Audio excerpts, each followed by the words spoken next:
আমাৰ অসমৰ মাননীয় মুখ্যমন্ত্ৰী ডক্টৰ হিমন্ত বিশ্ব শৰ্মা ডাঙৰীয়াৰ ওপৰত গোলাঘাটৰ কংগ্ৰেছৰ কৰ্মকৰ্তাসকলে যি ধৰণে আক্ৰমণ কৰিলে তাৰ প্ৰতিবাদত আজি আমি ভাৰতীয় জনতা পাৰ্টি ডিব্ৰুগড় জিলাৰ সদৌ সকলোৱে মিলি আজি আমি প্ৰতিবাদ সাব্যস্ত কৰিছোঁ যে এইটো এটা তেওঁক হত্যা কৰাৰ এটা প্ৰচেষ্টা বুলি আমি ক'ব খুজিছোঁ।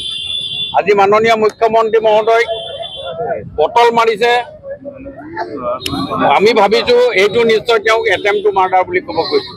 কংগ্ৰেছ দলে কংগ্ৰেছ অফিচৰ পৰা এই যে আক্ৰমণ কৰিলে, এই আক্ৰমণক আমি তীব্ৰ ভাষাৰে আমি গৰিহণা দিছোঁ যে অসমৰ এজন মুখ্যমন্ত্ৰী, পপুলাৰ মুখ্যমন্ত্ৰীক এই ধৰণে যি আক্ৰমণ কৰিছে, এই আক্ৰমণক গণতন্ত্ৰত এতিয়া এটা ডাঙৰ আঘাত কৰিছে বুলি ক'ব খুজিছোঁ। আৰু এইটো কংগ্ৰেছ দলৰ এটা বৈশিষ্ট্য আগৰ পৰা আছে, এতিয়াও আছে। তেওঁলোকৰ এইটো বহিঃপ্ৰকাশ হৈছে কংগ্ৰেছ দলৰ।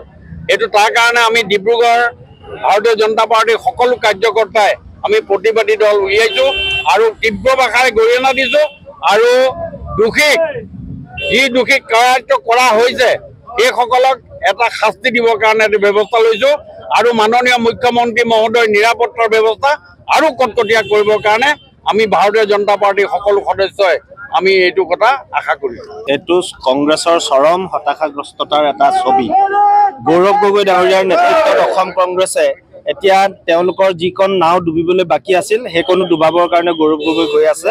গতিকে চৰম হতাশাগ্ৰস্ততা। তেওঁলোকে গণতন্ত্ৰৰ সকলো প্ৰমূল্যবোধ ভৰিৰে মোহাৰি অসমৰ সৰ্বাধিক জনপ্ৰিয় মুখ্যমন্ত্ৰীগৰাকীক যিটো ধৰণে আক্ৰমণৰ প্ৰয়াস কৰিলে, বিফল প্ৰয়াস কৰিলে, আমি ভাৰতীয় জনতা পাৰ্টিৰ সকলোৱে গৰিহণা দিছোঁ। এনেধৰণৰ কাম গণতন্ত্ৰত কেতিয়াও স্থান নাপায়, কিন্তু কংগ্ৰেছে আজি কৰি দেখুৱাইছে। কাৰণ তেওঁলোকে ইতিমধ্যে গণভিত্তি হেৰুৱাইছে। গতিকে গণভিত্তি এটা নথকা দলে যিকোনো ধৰণৰ কাম কৰিব পাৰে। সেইকাৰণে কংগ্ৰেছী লোকসকলৰ প্ৰতি আমি আজিৰ পৰা অধিক সজাগ আৰু সচেতন হৈ পেলাই চলিম।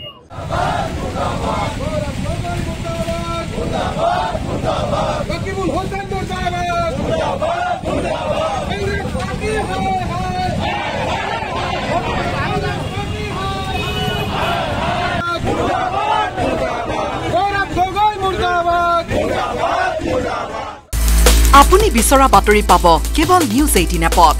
নিউজ 18 এপ ডাউনলোড কৰিবলৈ স্কেন কৰক এই QR কোড। গুগল প্লে ষ্টৰতো পাব এই নিউজ 18 এপ।